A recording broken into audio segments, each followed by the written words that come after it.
चल रही है और आज ये कार्य हम स्पेशल प्रिपरेशन का कर रहे हैं। हमारे इंजीनियर साहब यहाँ लगे हुए हैं, इनसे पूछना चाहेंगे भाई पूरी डिटेल बताइए कब से क्या क्या क्या कुछ हो रहा है इस टेबल पे।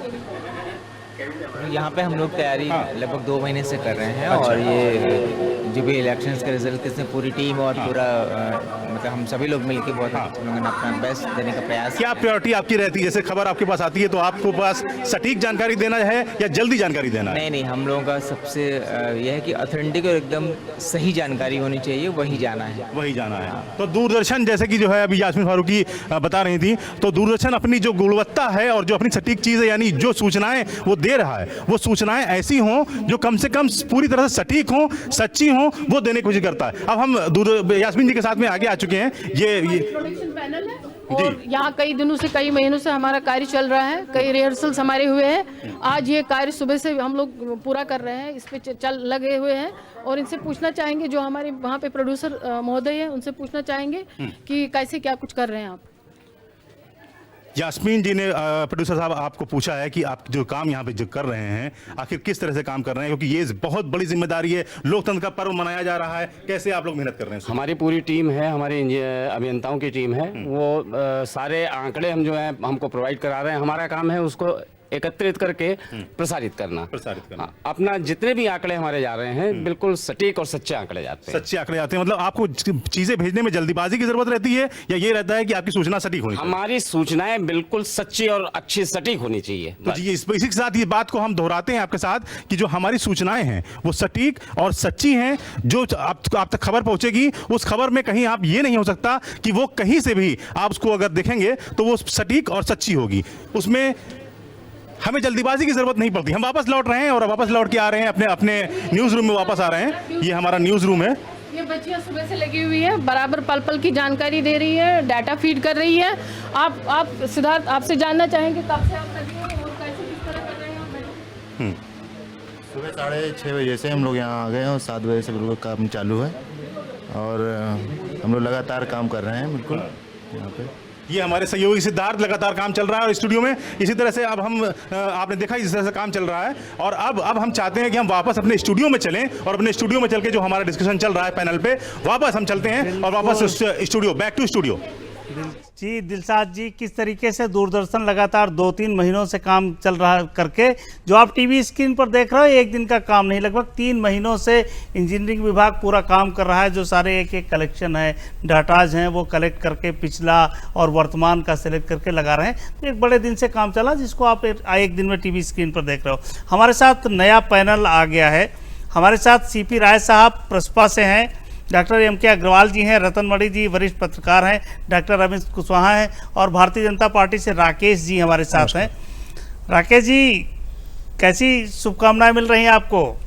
देखिए, पूरा देश आज भगवा में है और जिस तरह से आज प्रधानमंत्री नरेंद्र मोदी जी के प्रति लोगों ने अपनी आस्था व्यक्त करते हुए, विश्वास व्यक्त करते हुए, प्रधानमंत्री जी ने जो एक नारा दिया था कि सबका साथ सबका विकास, आज जनता ने उसमें जोड़ा है कि सबका विश्वास आज मोदी जी पर है। और इतनी प्रचंड जीत आज उन राज्यों से जहां पर भारतीय जनता पार्टी की स्थिति पहले बहुत कमजोर रहा करती थी, चाहे वो उड़ीसा हो, चाहे वो पश्चिम बंगाल हो, आज हम वहां भी बहुत अच्छा प्रदर्शन कर रहे हैं। और उत्तर प्रदेश में जहां पर एक जातीय गणित बना करके कोशिश की थी कि यहां पर भारतीय जनता पार्टी के रथ को रोका जाए, लेकिन उसको तमाम सारी कोशिशों को धता बता करके भारतीय जनता पार्टी आज 50% लगभग वोट उत्तर प्रदेश में प्राप्त कर रही है। और जिस तरह से सीटें अभी भी रुझान में लगातार बढ़ती जा रही हैं, भारतीय जनता पार्टी लगभग 60 सीटों के आसपास में आकर के है। हम पूरे विश्वास के साथ कह सकते हैं कि भारतीय जनता पार्टी के प्रति जो आज लोगों ने विश्वास व्यक्त किया है, नरेंद्र मोदी जी ने जैसे पिछले 5 वर्षों में शासन चलाया है, हम विकास और सुशासन देकर के जनता के इस कर्ज को हम चुकता करने का काम करेंगे।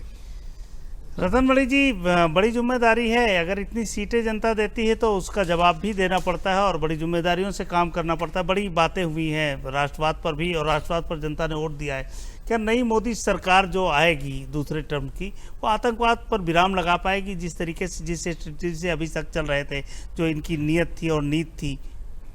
देखिए, आतंकवाद पे काबू पाना और देश में इस तरह के अपनी सीमाओं को सुरक्षित रखना और देश में आंतरिक सुरक्षा बनाए रखना, ये एक कंटिन्यूअस प्रोसेस है, सतत प्रक्रिया है, जो कि सरकार के बाद दूसरी सरकार के बाद दूसरी सरकार जब आए तो इसमें तो ऐसी नीति इन प्लेस होनी चाहिए जो सरकारों के आने और चले जाने के बावजूद बनी रहे और हमारी सीमाओं पर भी रक्षा का पूरा जो एक व्यवस्था है वो बनी रहे।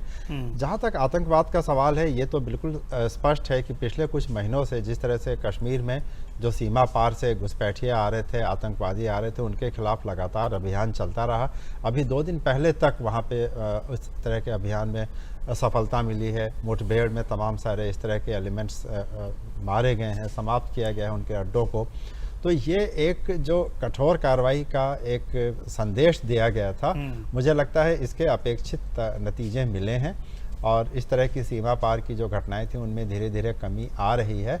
अब ज़रूरत ये होगी कि जम्मू कश्मीर राज्य के अंदर एक माहौल को सुधारने की कोशिश की जाए और वहाँ पर जो एक राजनीतिक प्रक्रिया है उसको दोबारा शुरू करके वहाँ पर एक लोकप्रिय सरकार बने, जिससे कि वहाँ के मसले को अगर हम दूर कर सकते हैं तो मुझे लगता है पड़ोसी देश के साथ और बाकी हमारी अंतर्राष्ट्रीय सीमाओं पर भी अपेक्षाकृत बड़ी शांति स्थापित की जा सकती है। और मुझे उम्मीद है कि इस दिशा में अब बड़ा काम होगा, क्योंकि ख़ास तौर पे कश्मीर की स्थिति को लेके कुछ बड़े वादे किए गए थे जिनके ऊपर अब काम करने का समय करीब आ रहा है। जी रतन जी, जब जब हम लोगों से मिलते थे चर्चा होती थी और ऑन एयर इन्होंने कहा कि कम से कम 50 सीटें भारतीय जनता पार्टी पाएगी और इस पर हम लोगों का विश्लेषण हुआ करता था कि इससे कम नहीं आएगी, 40 प्लस जाएगी और 50 के आसपास तक जाएगी। हालांकि आंकड़ा उससे आगे चला गया है। जो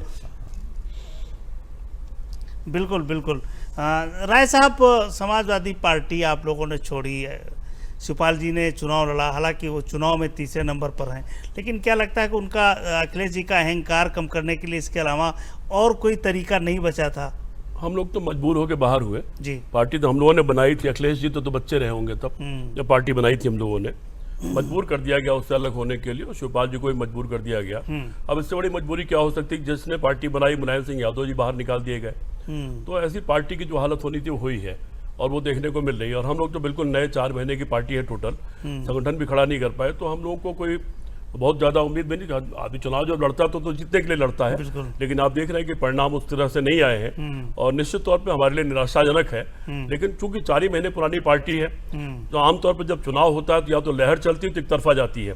और इधर देश में बहुत दिन से देखने को मिल रहा है कि जहां भी चुनाव हो रहा है किसी एक को जिता रहा है, या अगर कहीं 2 धुरी चुनाव हो जाता है, आमने सामने की लड़ाई हो जाती है, तो तीसरी जो भी पार्टियां होती हैं वो कमजोर हो जाती है। कांग्रेस जैसी पार्टी यूपी में कमजोर हो गई, तो हम तो कहीं मतलब ही नहीं रखते थे। तो लड़ाई सीधे सीधे गठबंधन बनाम भाजपा दिखाई पड़ने लगी और उसमें भाजपा ने अपने तरीके से उसको जीत हासिल की और जीत के लिए भाजपा को भी बधाई और उन तमाम फोर्सेस को भी बधाई जिन्होंने पिछले 5 साल से लगातार भाजपा का भारी प्रचार प्रसार किया।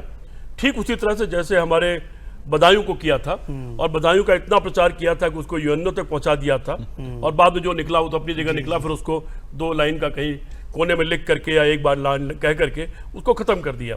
तो उन सारी फोर्सेस को बहुत सारे लोगों से हमने एक सवाल पूछा है, आपसे भी पूछ लें जी। अखिलेश जी, जिस तरह अखिलेश जी का पूरा परिवार मायावती जी के पैर छू रहा है, अगर चाचा के पैर छू लिया होता तो परिणाम शायद समाजवादी पार्टी को इससे बेहतर मिला। ये मैंने पहले भी कहा था जी, जब विधानसभा चुनाव में कांग्रेस के साथ समझौता हुआ और 125 सीट दे दिया अखिलेश जी ने और उन्होंने जब बयान दिया कि मेरा दिल बड़ा है और मैं बड़ा दिल करके ये सीटें दे रहा हूँ, मैंने तब भी सवाल उठाया था कि केवल 26 सीटों पर विवाद था, 26 विधानसभा की टिकटों पर विवाद था और मैंने तब भी अखिलेश जी से कहा था बेहतर होता कि वो 26 सीटें घर में ही अपने ठीक कर लेते, 125 सीट देने की जरूरत नहीं थी और आप कहीं ज्यादा बेहतर स्थिति में होते। तो होता है आजकल नौजवानों का जोश है, नौजवानों के सोचने का तरीका अपना अलग अलग है, वो अपने तरीके से काम करते हैं। और चलिए, पिता की जो पैतृक संपत्ति है, राजनीतिक रूप से जो विरासत है, उसको कहाँ ले जा रहे हैं? मैं इसके हमेशा खिलाफ रहा हूँ, उस पार्टी में होने के बावजूद जिसके मैं हमेशा खिलाफ रहा हूँ और एक राजनीति शास्त्र का विद्यार्थी होने के नाते मैं किसी के बाप की विरासत राजनीति और लोकतंत्र को नहीं मानता हूं। आपको जनता चुन दे, आप आ जाएं, अलग बात है, लेकिन इस भाषा का इस्तेमाल करना कि ये उनके बेटे हैं इसलिए इनको सब मिलना चाहिए, मैं इसके हमेशा तो कहते थे कैरियर है हमारा, कैरियर चौपट कर रहे हो पिताजी से। नहीं, ठीक है, कैरियर, जनता उनको चुनाव जिता दे, वो सांसद बन जाए, अलग बात है, लेकिन इस भाषा का इस्तेमाल हो कि वो है इसलिए इनकी विरासत इनको मिल जाए, मैं इस शब्द का और इस भाषा का हमेशा विरोधी रहा हूं। बिल्कुल, विरासत नहीं मिलती है, क्योंकि विरासत के लिए वो गुण भी होने चाहिए जो आपके पिता में थे, शायद वो नहीं है और इसी कारण ये चीजें घटित हो रही। सर अग्रवाल साहब, जो कश्मीर की समस्या जिसका जिक्र हमने रतन जी से शुरू किया और आप तक आ रहे हैं, धारा 370-35 से बड़ी बातें करके आए हैं भारतीय जनता पार्टी के लोग। देखिए, हमारे ख्याल से ये एक इनका कंटिन्यूअस प्रोसेस रहा है और इसी प्रोसेस के तहत आप देखिए 35A सुप्रीम कोर्ट में चल रहा है और सुप्रीम कोर्ट ने अभी उस पर फाइनल वर्डिक्ट नहीं दिया है और शायद सरकार ने भी उस समय यही समझा कि ये चुनाव के बाद ही इस पर सुप्रीम कोर्ट में लिया जाए। लेकिन निश्चित तौर पर इस अपने सेकेंड राउंड में इस सरकार को ये कॉल लेनी पड़ेगी कि 35A और 370 पर अपने रुख को न केवल स्पष्ट करना होगा, क्योंकि अब ये कहना कि हमारे एजेंडा में है, इससे बात नहीं बनेगी। दो तरह से बात नहीं बनेगी। एक तो न तो आतंकवाद खत्म होगा, न जो चीज हम चाहते हैं कश्मीर पूरी तरह से हमारा भूभाग बने, वो भी नहीं हो पा रहा है। तो इसलिए मुझे उम्मीद है कि शायद इस बार ये लोग अपना ये एजेंडा पूरा करेंगे। चलिए अग्रवाल जी, भारतीय जनता पार्टी कार्यालय चलते हैं जहां जश्न मनाया जा रहा है। आइए देखते हैं नज़ारा कि किस तरीके से। राकेश जी, देखिए आपकी पार्टी की किस तरीके से जश्न मनाया जा रहा है।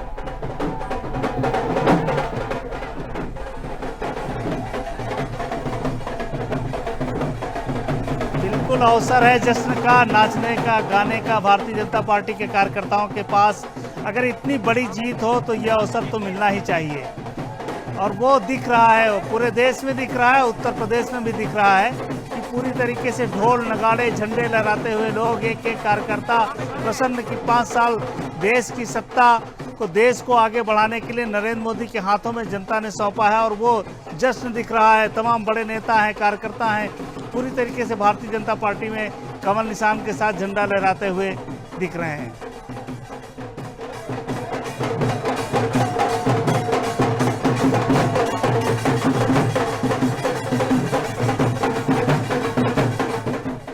राकेश जी, चौकीदार चोर है, एक तरफ चौकीदार और दूसरी तरफ दागदार, ये नारे थे। प्रधानमंत्री कहते थे कि एक तरफ चौकीदार है, दूसरी तरफ ये दागदार हैं, महामिलावटी लोग हैं।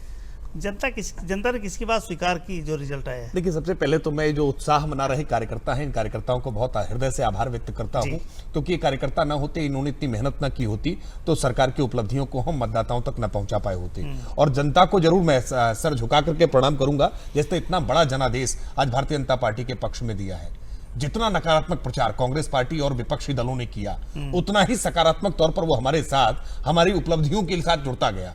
चौकीदार चोर है जब नारा प्रयोग किया गया तो अपने आप स्वतः स्फूर्त जनता के बीच से ही सोशल मीडिया पर यह नारा तैरने लगा कि मैं भी चौकीदार हूं, और चौकीदार चोर है नारे का जवाब मैं ही चौकीदार हूं से आ गया और अपने आप इनको पीछे हटना पड़ा। जितना नकारात्मक प्रचार नरेंद्र मोदी जी को व्यक्तिगत टारगेट करके किया गया, उतना ही ज्यादा भारतीय जनता पार्टी को जो भी गेंद कांग्रेस ने फेंका उसको उसी के पाले में खेले आप। निश्चित तौर पर। और मैं केवल ये 2019 के चुनाव की बात नहीं, अगर आप इससे पहले के चुनाव को देखें, 2017 का चुनाव हो, गुजरात विधानसभा का चुनाव हो या 2014 का लोकसभा का आम चुनाव हो, जब जब नरेंद्र मोदी जी पर व्यक्तिगत तौर पर हमले किए गए हैं, तब तब देश की जनता नरेंद्र मोदी जी के साथ और ज्यादा मजबूती से खड़ा हुई है, क्योंकि वो एक ऐसे व्यक्ति जो जुनून के साथ काम करते हैं, जिनकी देशभक्ति पर, जिनकी ईमानदारी पर, जिनके जुनून पर, जिनके लगन पर, जिनके कर्तव्यनिष्ठा पर किसी प्रकार का कोई शक नहीं हो सकता है। अपना जीवन जिन्होंने पूरा देश के लिए समर्पित कर रखा हो, अपना हर त्योहार चाहे होली हो या दिवाली हो, वो देश की सीमा पर सैनिकों के साथ मनाते हैं, कामगारों के साथ मनाते हैं। यानी अपना जीवन का एक एक कण, एक एक क्षण उन्होंने जनता के लिए समर्पित कर रखा है। और ऐसे व्यक्ति के लिए जब इस प्रकार के शब्द इस्तेमाल किए जाते हैं, तमाम प्रकार की गाली गलौज के शब्द इस्तेमाल किए जाते हैं, तो जनता उतना ही रिएक्ट करती है और वो रिएक्शन भारतीय जनता पार्टी के लिए पॉजिटिव तौर पर आता है और उसका परिणाम आज इतनी बड़ी एक जीत के रूप में फिर दिखाई पड़ रहा है। रतन जी, कुछ संप्रदाय के तुष्टीकरण को सेकुलरिज्म बताना, ये हमें लग रहा है कि ये बात समाप्त हो जाएगी अब जो हालात दिख रहे हैं। जी रामेन जी, और ये कोई आज का घटनाक्रम नहीं है। मुझे याद पड़ता है 70-80 के दशक से ही जब देश में राजनीतिक बदलाव आना शुरू हुए थे, चाहे वो उत्तर प्रदेश की घटनाएं हों, चाहे अन्य राज्यों की, और उसके बाद मंदिर को लेके मूवमेंट शुरू हुआ 80 के दशक के अंत में। उसके बाद आरक्षण को लेके तमाम सारे बड़े बदलाव देश में आए। तो उसके बाद से ही मैं समझता हूँ कि देश की राजनीति में, जिसमें कि उत्तर प्रदेश एक प्रेरक के तौर पे था, एक कैटलिस्ट के तौर पे था, और यहाँ पे जिस तरह के भी राजनीति के प्रयोग किए जाते थे वो धीरे धीरे करके देश के अन्य राज्यों में होते थे। हम लोग कहते भी थे उन दिनों कि ये पॉलिटिकल लेबोरेटरी है उत्तर प्रदेश, जहाँ पर कास्ट को लेके, कम्युनिटी को लेके तमाम तरह के प्रयोग किए जाते हैं। तो उनमें से भी एक प्रयोग मुझे लगता है यह था कि किसी एक कम्युनिटी विशेष को, संप्रदाय विशेष को अगर हम अपने साथ जोड़ लें, चाहे तुष्टिकरण करके, चाहे उनको अतिरिक्त सुविधाएं देके, चाहे समाज में उनके स्थान को कुछ अलग दिखाकर, और इसको तरह तरह से किसी एक पार्टी को मैं समझता हूँ दोष देना उचित नहीं होगा, बल्कि ये एक जनरल पॉलिटिकल थीम जैसी बनती जा रही थी, जिसके ऊपर कई बार हम लोगों ने ध्यान भी आकर्षित किया, इस तरह की घटनाएं भी सामने आई। लेकिन वही है कि इस तरह की चीज़ें एकत्र होती गईं और 2-3 दशकों तक लोगों ने देखा, और वो रिएक्शन जब युवा पीढ़ी सामने आई जिसको वोट देने का अधिकार मिला, तो उन्होंने इस बात को एक्सेप्ट नहीं किया, स्वीकार नहीं किया कि तुष्टिकरण पहले होता होगा तो हुआ होगा, ये लेकिन जो अब जिस तरीके से मंजूर नहीं।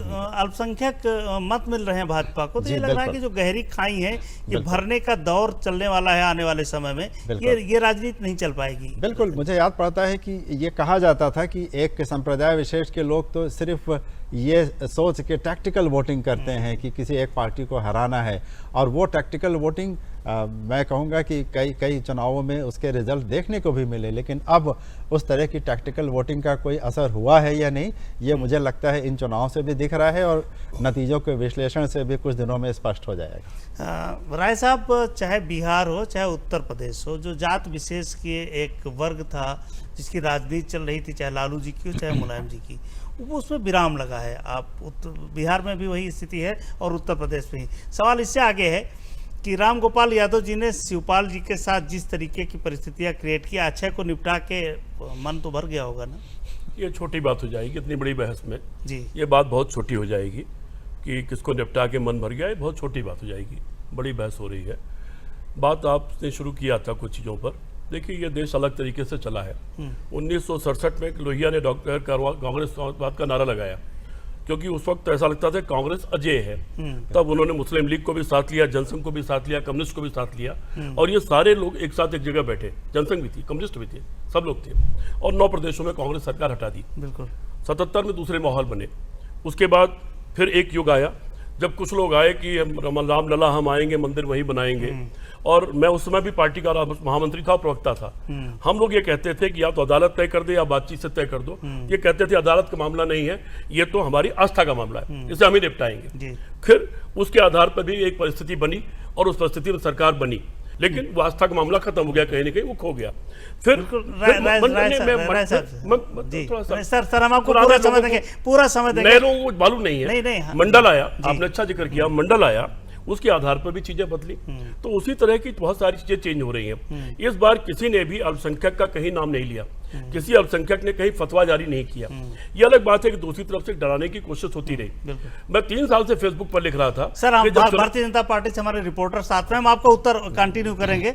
हम चलते हैं भारतीय जनता पार्टी के प्रदेश कार्यालय, जहां से अमित कनौजिया जी हमारे रिपोर्टर मौजूद हैं। अमित जी, मेरी आवाज आपको मिल पा रही है? क्या माहौल है अमित जी, कैसा माहौल है भारतीय जनता पार्टी कार्यालय में?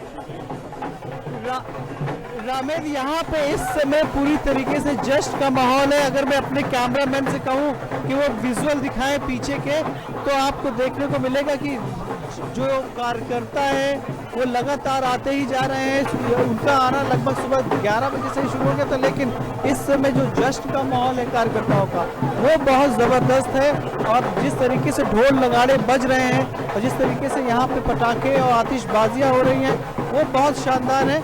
और मेरे साथ कुछ कार्यकर्ता भी मौजूद है जिनसे मैं आपकी बात भी कराऊंगा। और फिलहाल उससे पहले आप विजुअल देखिए किस तरीके से लोग नरेंद्र मोदी के कटआउट्स लेकर ही घूम रहे हैं, हाथों में बीजेपी का झंडा है, और साथ ही लगातार एक नरेंद्र मोदी की जय जयकार कर रहे हैं और जीत को आप इस बात जो जीत मिली उस पर आपकी क्या प्रतिक्रिया? नहीं दे रहे, जो जीत मिली है उसमें क्या जीत मिली है, इससे हमारे देश को मतलब आगे जाने में बहुत ज़्यादा प्रगति मिलेगी। और पिछली बार जो नरेंद्र मोदी ने जो भी काम किए हैं, जो भी 5 सालों में उनका काम हुआ है, उससे बेहतरीन काम होगा। विश्वास हमें नरेंद्र मोदी पे पहले भी था, अभी भी है, उससे ज़्यादा काम करेंगे। और रोजगारी की जहाँ तक बात है, तो रोजगारी जो है पहले तो थी, लेकिन अब रोजगारी उससे ज़्यादा करने के लिए प्रतिबद्ध होंगे।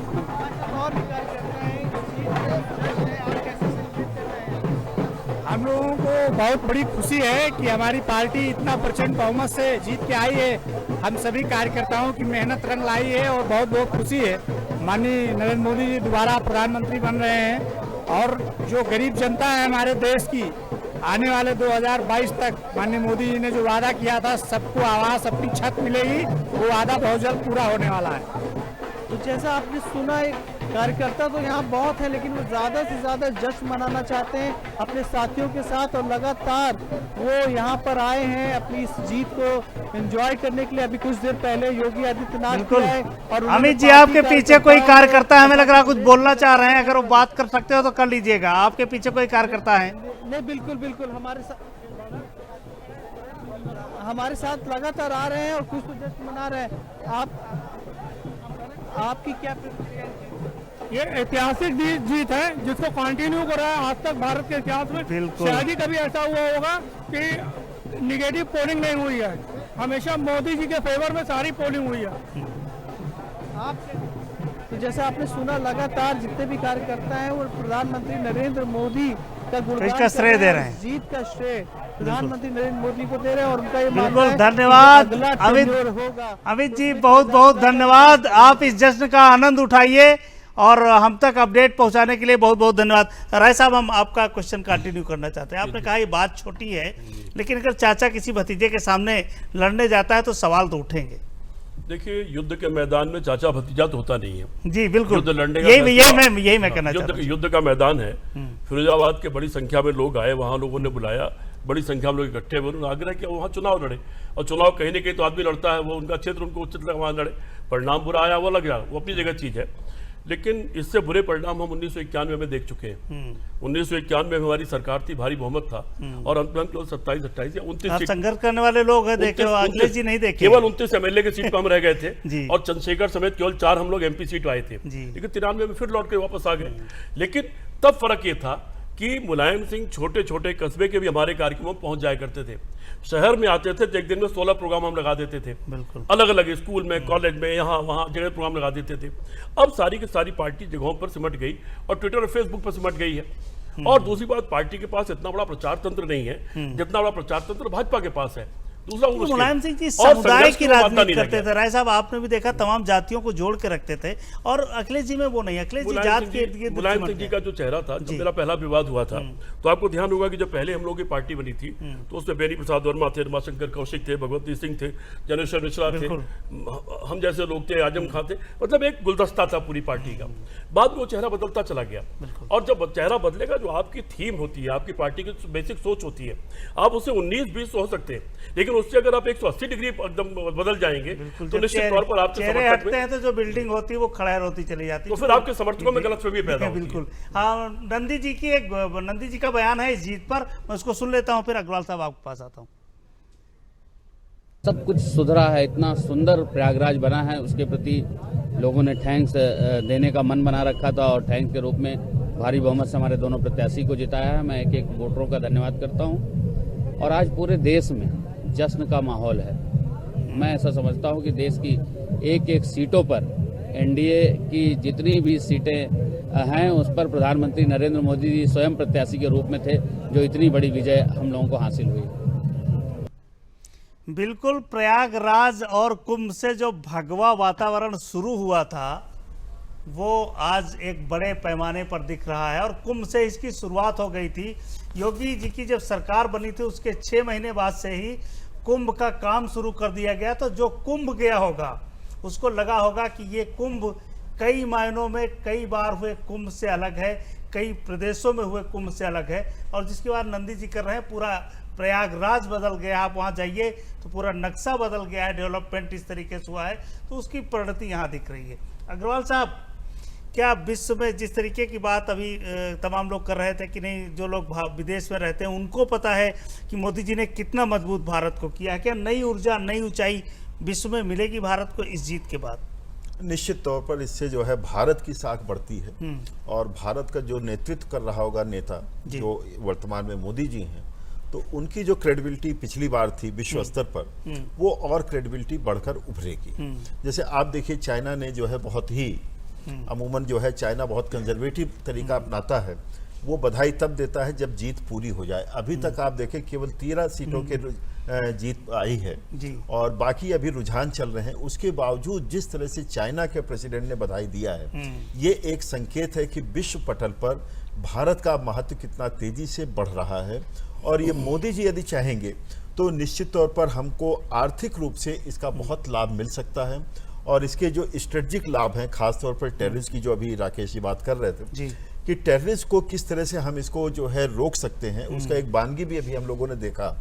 जिस प्रकार से बालाकोट की सर्जिकल स्ट्राइक के बाद जो विश्व स्तर पर और जिस तरह से अभी एक पाकिस्तान के टेररिस्ट को इंटरनेशनल टेररिस्ट करने के लिए जो हमें सपोर्ट मिला, निश्चित तौर पर हमें स्ट्रेटजिक रूप में और इकोनॉमिक रूप में हमारी विश्वसनीयता, हमारा प्रभाव और तेज होगा। बिल्कुल राकेश जी, जो मोदी जी की रणनीति है, जो पॉलिटिक्स करने का तरीका है, इसने पूरी पॉलिटिक्स को बदल दिया है। क्या लगता है कि राजनीति एक नए दौर में पहुंच गई है जहां पीछे लोग पीछा नहीं कर पा रहे हैं? देखिए, संगठनात्मक ढांचा एक विषय है जी, जिस तरह से हमने तमाम योजनाओं को डिलीवर करने का काम किया। जी, एक दौर था, हमने देश के प्रधानमंत्री का वह स्वर सुना है कि 1 रुपए हम केंद्र से भेजते हैं और 85 पैसा भ्रष्टाचार की भेंट चढ़ जाता है। आज हमने 4000 रुपए अगर किसान के खाते तक भेजे तो बिना 4 आना इधर उधर हुए वो सीधे खाते तक पहुंचे हैं। ये जो डिलीवरी हमने की है, इससे लोगों के अंदर हमारी सरकार के प्रति भरोसा बढ़ा। और संगठनात्मक ढांचे की एक वानगी अगर कहूं, उत्तर प्रदेश में हमने 80 कैंडिडेट अपने घोषित किए, 2 हमारे सहयोगी दल के कैंडिडेट। एक भी कैंडिडेट हमने घोषित करने के बाद तो कोई परिवर्तन नहीं किया। हमने उत्तर प्रदेश में इतनी सभाएं, क्या आपको पता था कि चुनाव मोदी जी के नाम पर होगा, कैंडिडेट के नाम पर नहीं? आप देखिए, संगठनात्मक ढांचा देखिए, 37 सीटों पर केवल समाजवादी पार्टी चुनाव लड़ रही है और समाजवादी पार्टी ने कई स्थानों पर कई बार अपने कैंडिडेट चेंज किए। कांग्रेस पार्टी ने कई बार अपने कैंडिडेट चेंज किए। किसी कार्यक्रम में हमारा एक भी सभा, एक भी रैली, एक भी रोड शो, प्रधानमंत्री जी का हो या मुख्यमंत्री जी का हो, कहीं किसी प्रकार का घोषित होने के बाद किसी कार्यक्रम में ना कोई पोस्टपोन हुआ है, ना कोई कैंसिल हुआ है। यानी प्री प्लानिंग, डिटेल प्लानिंग के साथ हम कार्यकर्ताओं के दम पर हम मतदाताओं तक पहुंचे हैं और उसका परिणाम निकल करके सामने आ रहा है। 45 डिग्री सेल्सियस के तापमान में जब हमारे नेता जनसंवाद कर रहे थे अलग अलग कार्यक्रमों के माध्यम से, चाहे वो कमल संदेश बाइक रैली हो, चाहे वो मेरा बूथ सबसे मजबूत हो, मेरा परिवार भाजपा परिवार हो, तो विपक्ष के लोग बैठकर हम पर हंसते थे और ट्विटर वार कर रहे थे। चाहे राहुल गांधी जी हो, अब तो मायावती जी भी, वो भी ट्विटर पर आ गई थी। यानी जब हमारे कार्यकर्ता घर घर जाकर कुंडी खटकाकर अपनी योजनाएं लोगों को बता रहे थे, तब विपक्ष उस समय बैठ करके अट्टहास कर रहा था और जातीय राजनीति में केवल समीकरण बनाने का प्रयास कर रहा था। और उसका परिणाम आज दिखाई पड़ रहा है। ये नरेंद्र मोदी जी के कार्यक्रमों की जीत है, ये अमित शाह जी के रणनीतिक कौशल की जीत है, ये आज कार्यकर्ताओं के इस मेहनत की जीत है, ये आज जनता के उस विश्वास की जीत है जो जनता ने विश्वास नरेंद्र मोदी जी में 2014 में दिखाया था, जो विश्वास 2017 में उत्तर प्रदेश में दिखाया था, और आज इस प्रकार की जो एक सफलता मिली है। और मैं विशेष करके विपक्ष पर जरूर बात कहूंगा कि पिछले 2 दिनों में एग्जिट पोल आने के बाद जिस तरह से ईवीएम को लेकर के और चुनाव आयोग को लेकर के इस तरह से टिप्पणियां की गई हैं, संवैधानिक संस्थाओं का लगातार अपमान किया गया है। भाजपा पर आरोप लगाते रहे कि ये संवैधानिक संस्थाओं को खत्म कर रहे हैं, जबकि वास्तविकता में ऐसी कोई संवैधानिक संस्था नहीं बची है जिस पर विपक्ष ने बहुत गंभीर आरोप नहीं लगाए हो, चाहे वो सीबीआई हो, चाहे वो ईडी हो, इवन सुप्रीम कोर्ट पर तक पर महाभियोग लगाने का प्रयास कांग्रेस की सरकार ने किया, कांग्रेस के सांसदों के द्वारा किया गया। ये सारी बातें देश का जनमानस देख रहा है और देश के जनमानस ने ईवीएम पर बटन दबा करके अपनी अभिव्यक्ति कर दी है। इन बातों से सबक विपक्ष को लेना चाहिए। बिल्कुल रतन जी, जिसकी बात राकेश जी ने शुरू किया था कि 50% वोट लगभग भाजपा ने तय किया था कि 50% वोट हमको गेन करना है अगर हमको उत्तर प्रदेश जीतना है, और गठबंधन से लगभग 8% वोट ज़्यादा पाया है भारतीय जनता पार्टी ने। दो सवाल हैं हमारे कि SC/ST एक्ट पर जो रिएक्शन आया था उसको क्या 10% आरक्षण से भरपाई करके और भारतीय जनता पार्टी ने आगे जीत का रास्ता बनाया है कि दोनों प्रसन्न हैं, दलितों को भी वोट मिल रहा है, सवर्णों को भी वोट मिल रहा है, और पिछड़ा वर्ग आयोग को संवैधानिक दर्जा दे करके हम पिछड़ों को भी वोट ले रहे हैं। ये जो कम्बिनेशन है जीत में दिख रहा है।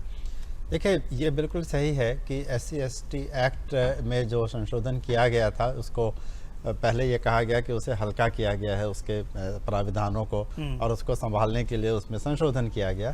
तो ऐसा कहा गया था कि पिछले साल जो 3 राज्यों में विधानसभा के चुनाव हुए थे, राजस्थान, मध्य प्रदेश और छत्तीसगढ़ में, वहाँ पर भारतीय जनता पार्टी की हार के कई कारणों के पीछे एक ये भी कारण बताया गया था।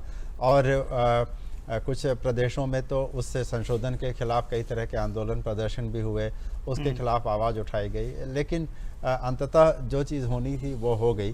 और इसके बाद एक नए घटनाक्रम में जिस तरह से सभी वर्गों के गरीब लोगों के लिए आरक्षण की व्यवस्था की गई, और मैंने देखा कि काफ़ी जल्दी ही उसे लागू भी कर दिया गया। कहा जा रहा था कि इसको लागू करने में बड़ा समय लगेगा, लेकिन मुझे याद पड़ता है कि वो निर्णय होने के कुछ महीनों बाद ही जब नियुक्तियां हुई हैं तो विज्ञापनों में लिख के आने लगा था कि इसमें वो आरक्षण लागू किया जा रहा है, और उसको चुनौती भी दी गई तो उसका भी कोई विशेष असर नहीं हुआ। तो मुझे लगता है कि ये बजाय इसे डैमेज कंट्रोल कहने के, अगर उसे एक प्रोएक्टिव स्टेप कहा जाए कि कोशिश की गई कि हम एक नई पहल करें, जो चीज़ जिसे मिल गई उसे मिल जाने दें और आगे बढ़ के हम किसी और को कुछ और दें, ये जो सोच है मुझे लगता है इसमें एक पॉजिटिविटी एक निहित है कि हम जो भी देश सबको में साथ लेके चल रही है वो चलने देंगे, उसको डिसरप्ट नहीं करेंगे, हम एक नई व्यवस्था भी क्रिएट कर सकते हैं। इसका मुझे लगता है एक अच्छा संकेत गया है देश में। राय साहब, कांग्रेस के साथ बसपा की बातचीत चली थी आज, हालांकि दोनों पार्टियां नुकसान में हैं। राहुल गांधी अमेठी से चुनाव में पीछे चल रहे हैं, सोनिया गांधी चुनाव में आगे चल रही हैं। अगर ये गठबंधन होता तो कुछ संभावनाएं बेहतर होती, कहीं ज़्यादा बेहतर होती जी। समझाने की कोशिश की थी हमने जी। और उनके जो निचले स्तर पर चुनाव लड़ने वाले नेता और प्रदेश स्तर के कई नेता थे वो हमारी बात से सहमत भी थे, लेकिन उच्च स्तर पर कुछ क्या भय हुआ मालूम नहीं, उच्च स्तर पर फैसला नहीं हो पाया। निश्चित तौर पर अगर वो गठबंधन हुआ होता तो कुछ दूसरी परिस्थितियां होती, क्योंकि ऐसे में आज अब कहने में मुझे कोई एतराज नहीं है, बहुत सारे जाने माने चेहरे प्रदेश के इस तरह के थे जो हमारे संपर्क में थे और जो कहते थे अगर कांग्रेस से समझौता हो जाएगा तो हम आपकी पार्टी से चुनाव लड़ेंगे। यहाँ तक कि 2 क्षेत्रीय दल जो एक भाजपा से अलग हो गया, एक भाजपा के साथ है, वो भी हमारे संपर्क में थे। अगर कांग्रेस से समझौता हो गया होता तो वो कांग्रेस पार्टी को उस अलाइन में शामिल होने के लिए तैयार थे, लेकिन कांग्रेस से अलायंस न होने के कारण वो दोनों दल भी पीछे हट गए और वो तमाम नेता लोग पीछे हट गए। उसका नुकसान निश्चित तौर पर कांग्रेस को भी उठाना पड़ा, जो हालत तो यूपी में दिखाई पड़ रही है, और हम तो खैर बुरी तरह धराशायी हो ही गए हैं। अग्रवाल जी, बसपा की बात कर लीजिए। हालांकि बसपा गेनर है इस पूरे चुनाव में, अगर किसी के खाते में लाभ है तो बहुजन समाज पार्टी के खाते में लाभ है, और एक फिसलती हुई पार्टी को अखिलेश ने जिंदा कर दिया। आगे भग क्या होगा, अखिलेश रहेंगे या मायावती रहेंगी, ये तो समय के गर्त में है, वो वहाँ वो तय करेगी, जनता तय करेगी, अगले चुनाव तय करेंगे। लेकिन जो जाति के नाम पर राजनीति, कांसीराम जी ने जिस राजनीति को शुरू किया था, मायावती ने उस राजनीति को पैसे के इर्द गिर्द समेट कर रख दिया। वो प्रत्याशी भी आएगा उसी तरह आएगा, बाकी चीज़ें, उसका भी नुकसान लगातार बसपा को, हालांकि इस बार गेन कर रही है बसपा। देखिए, बसपा जो गेन कर रही है वो सपा की कॉस्ट पर गेन कर रही है पहले, और सपा आत्मघाती कदम लगातार उठाती चल रही है, और बसपा ने अपने कार्ड को बहुत अच्छी तरीके से खेला। आप इस तरह सोचिए, जो रुझान चल रहे हैं, 6 सीट के आसपास सपा, 12-13 के आसपास बसपा रहना है। जो 6 सीट हैं उसमें कितने लोग पार्लियामेंट में बोलेंगे, उनके आप नाम देख लेंगे तो आपको पता चल जाएगा। लेकिन बसपा के जो 12-13 लोग हैं, ये लोकसभा में जी चुनाव में काफी आगे चल रहे हैं रामपुर में। जो 12-13 सीट जो जीतेगी बसपा, या आप देखिएगा 2022 की तैयारी विधानसभा की ये शुरू कर देंगे लोकसभा के माध्यम से, वहां पर अपनी प्रेजेंस दिखा करके।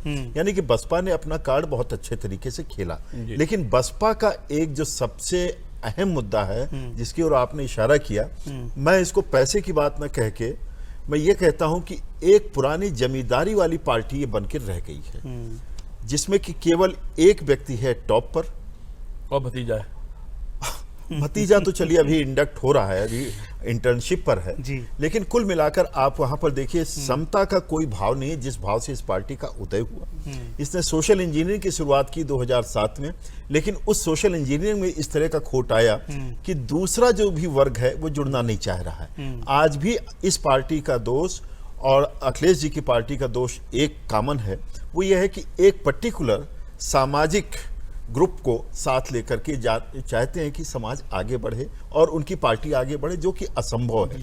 चीजें बहुत बदल गई हैं। 2022 में आप देखिएगा, मैं बार बार कहता हूं कि जब आज बच्चे अपनी मर्जी से across the caste, across the religion शादी कर रहे हैं, आप राजनीति को कब तक रोक कर रखेंगे जब सरकारी नौकरियां नहीं बची हैं? आप किसके लिए 2 करोड़ नौकरियां हैं, उनमें 1 लाख पर आरक्षण और 10-20 लाख नौकरियां प्रतिवर्ष निकलती होंगी, इससे ज्यादा नहीं। तो हमारा उसी कीर्तिकृत पूरी राजनीति। बसपा को आप देखिए तो बसपा क्या है? बसपा एक ऐसा मॉडल है कि कब ये फ्लॉप होता है। आप देखिए, मान लीजिए किसी को परिवार से इंडक्ट किया है। दूसरा दोष जो बसपा में आ रहा है, जिसकी ओर राय साहब इशारा कर रहे थे, भतीजे को लाने की बात हो रही है। यानी कि वही दोष जो सपा में था वही दोष यहाँ पर लाने की हो रही। सेम दोष जो कि ममता दीदी वेस्ट बंगाल में ला रही है। कहा जाता था ये लोग सिंगल हैं, इनका परिवार से कोई लेना देना नहीं, लेकिन वही दोष जो कांग्रेस के ऊपर आरोप लगते हैं, सपा के ऊपर आरोप लगते हैं, ममता दीदी पर और बहन जी पर भी वही आरोप पूरी तरह से लगते हैं। यानी कि एक जातिवादी आरोप के साथ साथ परिवारवादी और धन की राजनीति का भी आरोप बहुत तेजी से लग रहा है। इससे बचना चाहिए। राकेश जी, बड़ी जिम्मेदारियां हैं, बहुत सीट आपको मिल रही हैं, ऐसा नहीं कि जिम्मेदारी से आप मुक्त हो। स्टार्टअप, कौशल विकास, निवेश, मेक इन इंडिया, ये जो चूंकि सबसे विफलता अगर इस सरकार की कहीं दिखती है तो रोजगार देने में दिखी है। वो कई कारण है उसके, चाहे नोटबंदी रही हो, चाहे और कई कारण हो, चाहे विदेशों में जो अस्थिरता का दौर रहा हो उसका प्रभाव रहा हो। ये क्या हम सरकार को आगे बढ़ाना है और इस पर तेज गति से बढ़ाना पड़ेगा आने वाले समय। कुछ चीजों के बारे में जो एक नैरेटिव सेट करने का प्रयास किया जाता है, कहीं ना कहीं ये चुनाव उसको भी खारिज कर रहा है। रोजगार को लेकर के विपक्षी दलों के द्वारा लगातार प्रोपेगेंडा किया गया कि रोजगार देश में घटे हैं। ये गलत है, ये झूठ है। अगर रोजगार इस देश में घटते तो जीडीपी इंक्रीज नहीं होती, अगर रोजगार इस देश में घटते तो बाजार और बड़ा ना हुआ होता। आज चाहे ऑटोमोबाइल इंडस्ट्री हो, चाहे आज टूरिज्म इंडस्ट्री हो, आज तमाम सारी इंडस्ट्रीज में आज ग्रोथ हुई है, जिसके कारण जीडीपी पर भी उसके पॉजिटिव इंपैक्ट दिखाई पड़ रहे हैं। आज 14 करोड़ के आसपास में मुद्रा लोन के तहत लोगों को स्वावलंबी बनाना, लोगों को स्वरोजगार की दिशा में आगे बढ़ाना, ये सब ऐसे सपा के डिम्पल यादव जी भी 23,933 मतों से पीछे चल रहे हैं।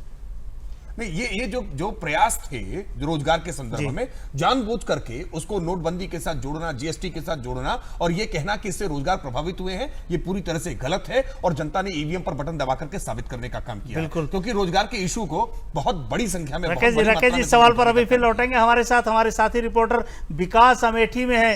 विकास, क्या स्थिति है, क्या निर्णय जनता ने दिया है, अमेठी की जनता ने क्या निर्णय दिया है?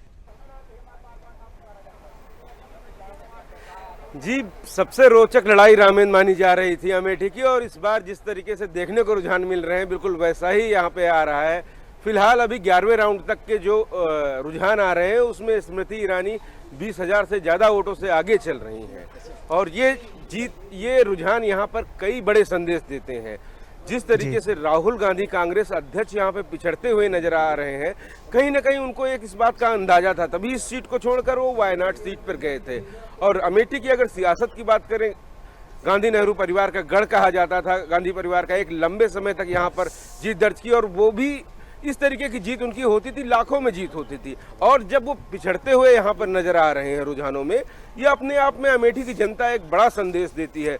जिस तरीके से 2014 के इलेक्शन की अगर बात करें, स्मृति ईरानी यहाँ आती हैं, यहाँ 1 महीने प्रचार करती हैं, और एक लंबी जीत का अंतर राहुल गांधी का घट के मात्र 1,07,000 हो रह जाता है। उसके बाद विधानसभा चुनाव होते हैं, 5 में से 4 विधानसभा चुनाव में भारतीय जनता पार्टी जीत दर्ज करती है। विकास जी, हर नेता को ये अंदाजा रहता है, विकास जी हर नेता को अंदाजा रहता है कि जनता उसके बारे में क्या सोच रही है। प्रियंका गांधी के आने से क्या कोई फायदा हुआ है? और दूसरा सवाल ये है कि जिस तरीके से लीडरशिप क्रैश हुई है रायबरेली अमेठी में, उसका क्या नुकसान कांग्रेस को उठाना पड़ रहा है क्या? जी बिल्कुल रविंद्र, मैं उसी दिशा में बात कर रहा हूँ कि जिस तरीके से स्मृति ईरानी यहाँ आई, यहाँ से लोगों से जुड़ी, वहाँ उन्होंने संगठन तैयार किया, बूथ मैनेजमेंट किया उन्होंने, वो एक प्रभावी कदम था उनका। और दूसरी तरफ कांग्रेस जिस तरीके से सिर्फ नाम पे जीतती आ रही थी, जिस तरीके से यहाँ पर घोषणाएं ढेर सारी होती थी यूपीए सरकार में, सबसे बदहाल सड़कें अमेठी की कही जाती थी पूरे यूपीए कार्यकाल में। कहीं ना कहीं अमेठी की जनता को लगा स्मृति ईरानी आने के बाद, और उसके बाद जब भारतीय जनता पार्टी की प्रदेश में भी सरकार बन गई तो यहाँ पे कुछ विकास कार्य तेजी से हुए, तो लोगों को बदलाव की उम्मीद जागी। और खास तौर से रामेंद्र, इस बात का भी जिक्र करना चाहूँगा कि कहीं ना कहीं कुछ ऐसे मुद्दे देश में इस बार उठाए गए थे इस चुनाव में, जो जाति धर्म से ऊपर उठ के राष्ट्रवाद, राष्ट्रीय सुरक्षा और युवा, अगर नए वोटर की बात करें, फर्स्ट टाइम वोटर की बात करें या युवाओं की बात करें, वो सबसे ज्यादा आकर्षित हुआ था। राहुल गांधी अपने आप को युवा करते हैं, लेकिन आज का युवा नरेंद्र मोदी को पसंद करता है, और उसका असर अमेठी के साथ साथ पूरे प्रदेश में नजर आ रहा है। जिस तरीके से रुझान है, और एक बड़ा संदेश देता है यहाँ का उत्तर प्रदेश का जो रुझान है कि जिस तरीके से सपा बसपा और रालोद ने गठबंधन करने की कोशिश की थी, एक जातीय समीकरण स्थापित करने की कोशिश की थी, लेकिन अंकगणित, राजनीति का अंकगणित 1 और 1 हमेशा जो है कह रहे हैं दो नहीं होता है, उसका खामियाजा उठाना पड़ा है। वर्षों तक जिन कार्यकर्ताओं ने एक दूसरे के प्रति संघर्ष किया और एक अचानक बड़े नेताओं का जो तालमेल हुआ, उनको कार्यकर्ताओं ने उस तालमेल को नहीं साध पाया और कहीं ना कहीं जिस तरीके से भारतीय जनता पार्टी की एक बार फिर से बड़ी जीत हुई है, जो मुद्दे दिए गए थे, सबका साथ सबका विकास, या नरेंद्र मोदी की सरकार में जिस तरीके से कार्रवाई हुई थी, विदेश में जिस तरीके से राष्ट्र सम्मान हुआ था, या अन्य बड़े कार्य हुए थे, उन पर खास तौर से कांग्रेस अध्यक्ष जिस तरीके से जिन मुद्दों को उठाते थे, नोटबंदी की बात करते थे, जीएसटी की बात करते थे, कहीं ना कहीं जनता ने उसे स्वीकारा। उससे लगा कि भ्रष्टाचार के प्रति लड़ाई हो रही है और उस लड़ाई में जनता कहीं ना कहीं नरेंद्र मोदी के साथ नजर आई। विकास, चोर चोर कहते हुए राहुल जी जितना शोर मचा रहे थे, उसमें उन्हीं की सीट खो गई क्या?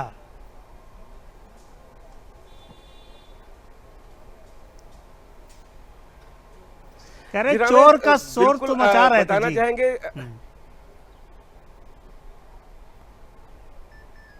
आपको बताना चाहेंगे पूरे प्रदेश के आंकड़े जिस तरीके से आ रहे हैं, भारतीय जनता पार्टी के लिए खुशी की बात है ये। और कार्यकर्ता हर वर्ग, हर युवा, महिला, पुरुष जिस तरीके से भारतीय जनता पार्टी के समर्थन में जिस तरीके से रैलियां जो हुआ करती थी, खास तौर से प्रधानमंत्री की अगर रैली की बात करें, जिस तरीके से जो जोश, जो उत्साह उन रैलियों में दिख रहा था, बाकी अन्य विपक्षी पार्टियों में वो उत्साह नहीं देखने को मिल रहा था। उससे एक ट्रेंड का अंदाजा लगाया जा रहा था। और जिस तरीके से जो एग्जिट पोल ने अनुमान लगाया था, अनुमान के ही मुताबिक उसी तरीके से रिजल्ट आए हैं और जो रुझान बता रहे हैं, एक बड़ी जीत भारतीय जनता पार्टी ने दर्ज की है।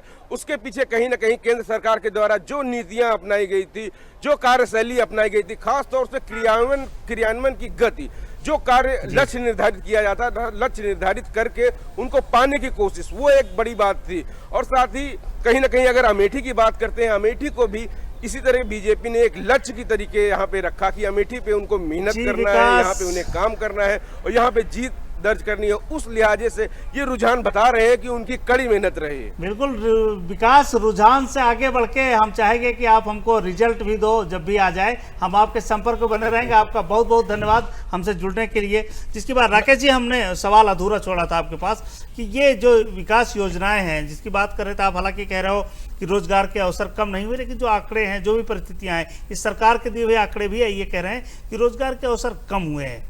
नहीं, देखिए आप सीआईआई के आंकड़े अगर देखेंगे तो सीआईआई के आंकड़े बताते हैं कि रोजगार के अवसर बढ़े हैं। इसलिए अलग अलग एजेंसीज के अलग अलग आंकड़े हैं, इसलिए इसको लेकर के, चूंकि सरकारी आंकड़े इसके जारी नहीं हुए थे, एनएसएसओ ने इसके आंकड़े जारी नहीं किए थे, इसलिए इसको लेकर के अलग अलग प्रकार के विवाद है। भाजपा का अपना पक्ष है, विरोधी पार्टियों का अपना पक्ष है। मैं अमेठी को लेकर के जरूर एक बात कहूंगा। आप अमेठी का रिपोर्ट दे रहे थे। देखिए, अमेठी तो रोचक अपने आप में उस दिन ही हो गई थी जब राहुल गांधी जी ने वायनाड से पर्चा भरना तय किया। यानी पिछली बार वो अकेले अमेठी से चुनाव लड़े थे और उनको पूरा विश्वास था कि वो अमेठी से सांसद हो जाएंगे, लेकिन इस बार उनके विश्वास में कमी थी। इस नाते उन्होंने वायनाड सीट का चयन किया और वायनाड सीट भी अपने आप में बहुत रोचक है, क्योंकि जिस तरह की पृष्ठभूमि भौगोलिक और आर्थिक सामाजिक तौर पर अमेठी की है, उससे ज्यादा पिछड़ी सीट वायनाड आपको मिलेगी। वहां पर वायनाड का भी इंफ्रास्ट्रक्चर डेवलपमेंट जो है, क्या लगता है चांदनी चौक से जीतेंगे? नहीं, देखिए ये अपने आप में बहुत इंपॉर्टेंट है कि कांग्रेस पार्टी का शीर्ष नेतृत्व जानबूझकर ऐसे क्षेत्र का चयन करता है जो आर्थिक, सामाजिक, शैक्षणिक तौर पर पिछड़ा हुआ हो, और ऐसे क्षेत्र का चयन करके वो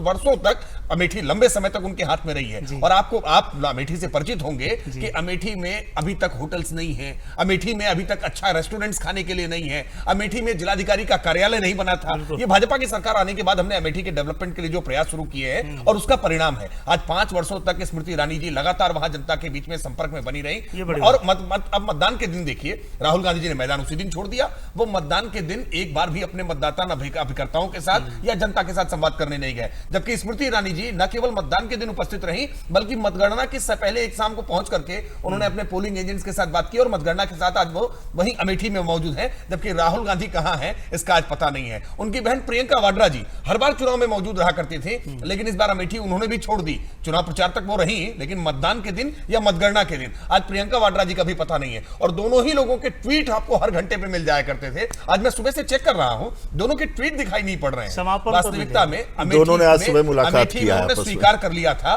कि अमेठी इस बार उनके हाथ से जा चुकी है और वायनाड सीट का उन्होंने चयन इसीलिए किया जहां एक मजहब की वोट ज्यादा हो, जहां एक पिछड़ापन ज्यादा हो, ताकि वहां वो जाकर के फिर एक बार अपनी दाल गला सके, क्योंकि अब उत्तर प्रदेश में उनकी दाल गलती हुई दिख नहीं रही थी और उसके परिणाम आज दिखाई पड़ रहे हैं अमेठी से। बिल्कुल, चलिए लोकसभा में वायनाड पहुंच जाएंगे, अमेठी न सही। रतन जी, राकेश जी ने बड़ी अच्छी बात उठाई और जो एक तथ्यात्मक बातें कही कि स्मृति जी 5 साल चुनाव हारने के बाद भी मैदान में डटी रहीं। डेवलपमेंट के जो कार्य हैं, योगी जी से मिलकर, मोदी जी से मिलकर वो डेवलपमेंट के कार्यों को संचालन किया। अगर राहुल गांधी जी ये सीट छोड़कर ना जाते तो क्या चुनाव परिणाम ऐसे ना होते? एक सवाल है। देखिए, राहुल गांधी छोड़ के ना जाते का मतलब ये कि वो वायनाड से चुनाव ना लड़ते, अगर आप ये कहना चाह रहे हैं तो निश्चित तौर पे कोई भी व्यक्ति अगर अपने लिए चुनाव लड़ने की कोई जगह चुनता है तो उससे सबसे पहले तो उस जगह पे भरोसा होना चाहिए। दूसरा ये कि उसे ये भी विश्वास होना चाहिए कि जो सीट उसने चुनी है वहाँ पर वो कुछ ऐसा करे कि वहाँ के लोगों का विश्वास जीते। देखिए, याद कीजिए कि 2014 के चुनाव में नरेंद्र मोदी ने, जो कि गुजरात के मुख्यमंत्री थे, गुजरात के निवासी हैं, उन्होंने वाराणसी को चुना। उसके पहले मुझे नहीं लगता कि वो वाराणसी से उनका कोई संपर्क या संबंध इस प्रकार का था, लेकिन जब उन्होंने चुना तो पहले तो उन्होंने एक भावनात्मक तौर पे अपने को जोड़ा कि गंगा मैया ने बुलाया है वगैरह, शिव जी से हम जुड़े हुए हैं, गंगा से जुड़े हुए और हैं। उसके बाद आप याद कीजिए तो वो काफ़ी फ्रीक्वेंटली वहाँ आते रहते थे और अपनी देखरेख में एक छोटा सा कार्यालय भी बनारस में खुला और उसके बाद तमाम सारी योजनाएं उन्होंने शुरू की और उनकी मॉनिटरिंग पीएमओ से होती थी, ये हम सब जानते हैं। और उनमें कितना काम हुआ कितना नहीं हुआ ये तो देखिए सरकारी काम की जो गति होती है उस पर निर्भर करता है, लेकिन फिर भी कम से कम उन्होंने वहाँ से संपर्क बनाए रखा, एक भावनात्मक तौर पे, कल्चरल तौर पे, धार्मिक तौर पे, जो लोगों को ये लगने लगा कि हाँ हमारे प्रधानमंत्री, हमारे सांसद यहाँ से जुड़े हैं, हम सबसे जुड़े हैं, इसीलिए आप अगर वो वहाँ से इस बार भी चुनाव लड़ रहे हैं और ऐसे संकेत हैं कि वो एक अच्छी मार्जिन से वहाँ से जीतेंगे, तो फिर आप उस पर वापस आइए कि अगर राहुल गांधी के पास तो एक ऐसा क्षेत्र था जो कि उनकी पार्टी और उनके परिवार से कई दशकों से उनके पास था, तो वहाँ से उनको जुड़ जाना कोई कठिन नहीं होता, क्योंकि उनकी पार्टी बड़ी थी, लंबे समय तक सत्ता में रही थी और वो उस छोटे से कस्बे का कायाकल्प कर सकते थे। और ऐसे उदाहरण हैं कि बड़े नेताओं ने शायद आप सोचें कि क्यों हम हारे हैं जी, मतलब बड़े नेताओं ने अगर किसी जगह को चुना है, चाहे वो सैफई हो, चाहे वो बारामती हो, चाहे वो बेंगलोर हो। रतन जी, आपको हम अमेठी और रायबरेली की कुछ चीजें बताते चले कि रेल कोच कारखाना जी बिल्कुल बिहार में शुरू हो गया था और रायबरेली में उसमें 2 चुनाव लड़े गए। जी बिल्कुल। डबल ट्रैक रेलवे ट्रैक जो बनना है वो 3 साल में बनना था, 7 साल में बना। ऊंचाहार रेल मार्ग पर उसका शिलान्यास कर दिया गया, उसकी कहीं रेखा तक नहीं तैयार हुई। तो ये जो हालात है, बिल्कुल। चलिए हम भारतीय जनता पार्टी के दिल्ली कार्यालय चलते हैं और देखते हैं क्या उल्लास है वहां। और आपने ये सही कहा कि आंध्र प्रदेश सबसे ज्यादा गौर करने वाला प्रदेश है, इसलिए क्योंकि आंध्र प्रदेश में लगभग करीब 1 साल से ये संकेत। बिल्कुल, क्या उल्लास है। राकेश जी देख रहे होंगे कि दिल्ली में भी 7 की 7 सीटें भारतीय जनता पार्टी के कब्जे में, वहां कमल लहराता हुआ। और देखिए महिलाएं जो कार्यकर्ता हैं ढोल नगाड़े के साथ किस तरीके से प्रदर्शन हो रहा है, किस तरीके से खुशियां मनाई जा रही हैं। और ये अवसर भी है, यह अवसर है कि जब इतनी बड़ी जीत होती है तो ये अवसर रहना चाहिए। देखिए पटाखे चल रहे हैं, कार्यकर्ता खुश हैं, उनको लगता है कि उनकी मुराद पूरी हो गई और जो मोदी के नेतृत्व में जहां जाना चाहिए वहां पहुंच रहे हैं वो। हमें लग रहा है इस खुशी को, जश्न को मनाने का अधिकार इनको है। नहीं बिल्कुल। और आप केवल दिल्ली ही अकेला ऐसा राज्य नहीं जहां 7 की 7 मिली है। हाँ, आप हिमाचल प्रदेश को देखिए, आप उत्तराखंड को देखिए, और बहुत आश्चर्य होना चाहिए राकेश जी, जब तेलंगाना में आप चुनाव में पहुंच गए हो तो बाकी चीजें तो गौड़ हैं, फिर तो मतलब नहीं। इस बार पश्चिम बंगाल पहले कहा जाता था उत्तर भारत की पार्टी, जैसे हम अभी आप सुबह तक जिक्र कर रहे थे कि भारतीय जनता पार्टी केरल और तेलंगाना को छोड़कर बाकी सब जगह चुनाव लड़ रही है, कम है ज्यादा है ये अलग बात है। लेकिन जब तेलंगाना में आपकी 2 सीटें हैं, 4 सीटें हैं, 5 सीटें जो भी जीत रहे हैं, वो एक बड़ी बात है कि लोगों ने आपको स्वीकार किया पूरे देश में। जी नहीं, हमने कई जगह ऐसे परिवर्तन किए हैं। आप असम का परिणाम अगर देखें, 2014 से पहले असम में भारतीय जनता पार्टी की इस तरह की रीच नहीं थी। त्रिपुरा का राज्य हो, अरुणाचल हो, तमाम ने जो पूर्वोत्तर के राज्यों में अपनी जो पकड़ बनाई है, अपनी जो वहां घुसपैठ की है, जो हमने वहां अपनी स्थिति को मजबूत किया है, ऐसे ही दक्षिण भारत के राज्यों में, दक्षिण में हमने पहली बार कर्नाटक हमारे पास राज्य हुआ करता था जहां भारतीय जनता पार्टी थोड़ी मजबूत स्थिति में थी। लेकिन आज हमने तमाम राज्यों में, चाहे दक्षिण के राज्य हो, चाहे वो आज पश्चिम बंगाल में जिस तरह से हो, उड़ीसा में हमने आज जिस तरह की उपलब्धियां हासिल की हैं, हमें पूरा विश्वास है कि अगला जब चुनाव होगा लोकसभा का अगला चुनाव होगा तो हम आंध्र प्रदेश में भी अच्छा प्रदर्शन करेंगे, हम केरल में भी एक ऐसा प्रदर्शन करेंगे कि मुख्य पार्टी भारतीय जनता पार्टी केरल में दिखाई पड़े। अलग अलग राज्यों में भारतीय जनता, और मैं इस बात के लिए हमारे भारतीय जनता पार्टी के राष्ट्रीय अध्यक्ष अमित शाह जी को बहुत उनका योगदान मानता हूं। जिस तरह से संगठनात्मक ढांचा पूरे देश भर में खड़ा करने का, सर नहीं ये बात सही है। आधुनिक राजनीति के चाणक्य जब भाजपा के कार्यकर्ता उनको कहते हैं तो इसको कोई बहुत अतिवाद में नहीं लेना चाहिए। वास्तविकता में जितनी मेहनत करने वाले वो राजनीतिक कार्यकर्ता हैं, बिरले राजनीतिक कार्यकर्ता आपको इतनी मेहनत करने वाले मिलेंगे कि 18 घंटे 20 घंटे तक कार्यकर्ताओं के बीच में संवाद करना, लोगों के साथ मेहनत करना। जी, साध्वी निरंजन ज्योति जी की एक बयान है, उसको सुन लेते हैं और हम फिर राय साहब के पास आते हैं। कुछ सवाल हैं प्रस्ताव से जुड़े हुए। मैं भारत के यशस्वी प्रधानमंत्री जी को बधाई देना चाहती हूँ। जिस तरह से 5 वर्षों में उन्होंने रात दिन मेहनत करके देश के विकास के लिए उन्होंने पूरा परिश्रम किया और उसका परिणाम आज पूरे देश में दिखाई पड़ रहा है। दूसरा, मैं फतेहपुर की जनता का आभार व्यक्त करती हूँ कि दोबारा मुझ पर फतेहपुर की जनता ने विश्वास जताया। केंद्र के नेतृत्व ने फतेहपुर की जनता के ऊपर विश्वास जताते हुए टिकट दिया था, उस विश्वास को फतेहपुर की जनता ने कायम रखा है। बिल्कुल।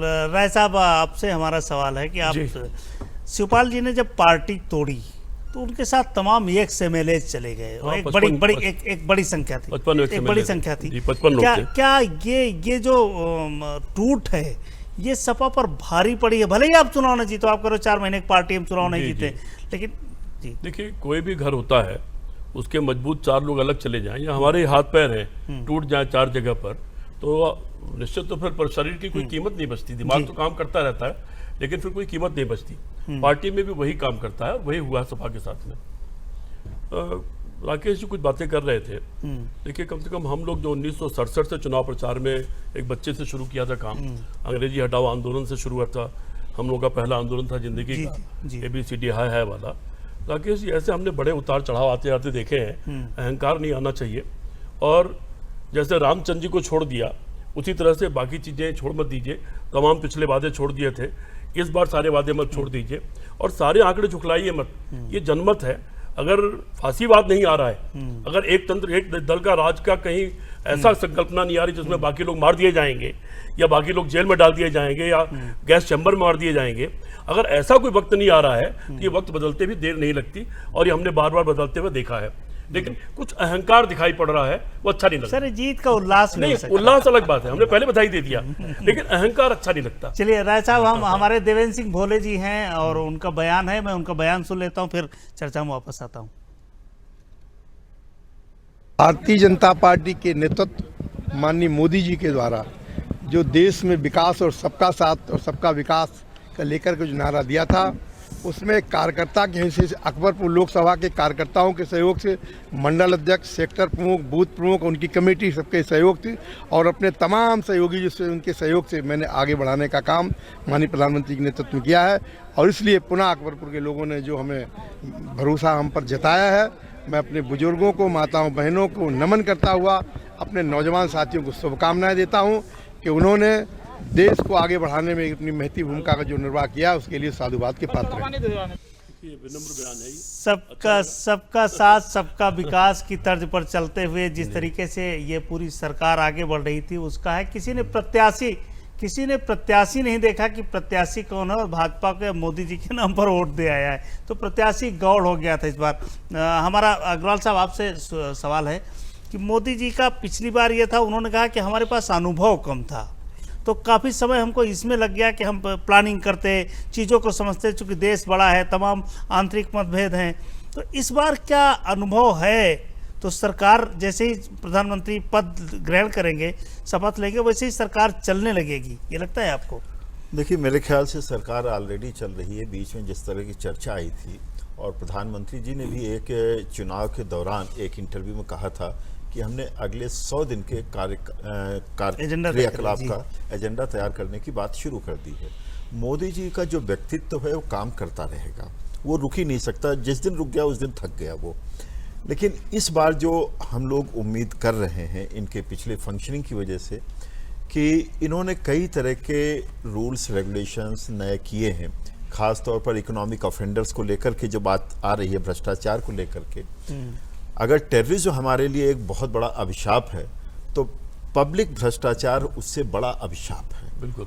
तो अगर उस डायरेक्शन में आगे बढ़ना है, और मैं जो देख रहा हूं, दो इसके उदाहरण दे रहा हूं, विजय माल्या और नीरव मोदी, जो बार बार वहां पर बेल लगा रहे हैं इसलिए कि शायद सरकार बदल जाए तो मुझे मुक्ति मिल जाए। तो अगर इन दो केसेस के साथ अगर तुरंत न्याय होता है, हालांकि ठीक है वहां पर उनको जेल हो चुका है, बेल नहीं मिलना है, तो अगर ये यहाँ पर आते हैं और इस तरह की तमाम अकाउंटेबिलिटी होती है, देखिए इसमें कुछ ना कुछ राजनीतिक बातें आएंगी कि राजनीतिक प्रतिशोध हो रहा है, ये हो रहा है, वो हो रहा है, लेकिन चाहे अपनी पार्टी के भी कोई निकल करके आए या किसी और पार्टी के, निश्चित तौर पर अपोजिशन का भी बार बार ये प्रहार रहा है कि आपने भ्रष्टाचार के लिए क्या किया। अभी तक जो कुछ उन्होंने किया, कि जैसे राकेश जी कह रहे थे कि हमने इसको ट्रांसफर कराया, 4,000 रुपए ट्रांसफर कराया, 4 आने नहीं लगे, लेकिन जो 4 लाख करोड़ लेकर के भागे हुए हैं उनके खिलाफ क्या कार्यवाही होती है, उसमें पब्लिक ट्रांसपेरेंसी की जरूरत है, कार्यवाही की जरूरत है, ताकि आगे ये चीजें ना हो पाए। ये बहुत बड़ा एक्सपेक्टेशन है। अग्रवाल साहब, रीता जी का बयान है, उन्होंने बयान दिया है, उसको सुन लेते हैं कि क्या कहा रीता बहुगुणा जोशी जी ने। भारत के इतिहास में, स्वतंत्र इतिहास में विगत 30 वर्षों में पहली बार ऐसा हो रहा है कि एक पार्टी बढ़कर बहुमत से वापस अपनी सत्ता में आ रही है। तो ये मोदी जी की कार्यकुशलता, देश के प्रति समर्पण, उनके आंतरिक और बाह्य सुरक्षा नीति, आप जो चाहिए कहिए, वो तो कंप्लीट पैकेज है। जिस तरह से वो एक छोटे गांव में बैठे हुए बच्चे की आवश्यकताओं को समझते हैं, वैसे ही वो राष्ट्र के हित में विदेश में बड़े बड़े राजनेताओं से कैसे अपना संबंध बनाना है, भारत को आगे ले जाने के लिए, उसका भी कौशल में महारत है। तो मैं ये समझती हूँ कि ये जीत जनता की जीत है, क्योंकि चुनाव मोदी जी के नाम पे जनता लड़ी है। बिल्कुल, मोदी जी के नाम पर ये चुनाव, मोदी जी भी कह रहे थे कि ये चुनाव जनता लड़ रही है, मैं चुनाव नहीं लड़ रहा हूँ। हम चलते हैं न्यूज रूम विजय के पास। विजय, क्या अपडेट है न्यूज रूम से? धन्यवाद रामेंद्र। न्यूज रूम में जो है जो माहौल है वो बेहद उत्साहजनक है, क्योंकि सुबह से लगातार हमारे सहयोगी आंकड़े पेश करते जा रहे हैं।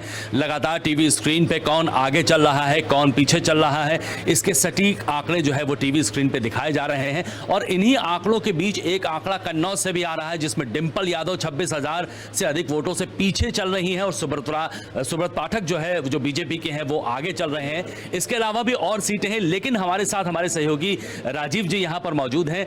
राजीव जी, कन्नौज सीट में पिछली बार सांसद थी डिंपल यादव, और इस बात ये सीट इस बार उनके हाथ से निकलती नजर आ रही है, क्या कारण देखते हैं आप?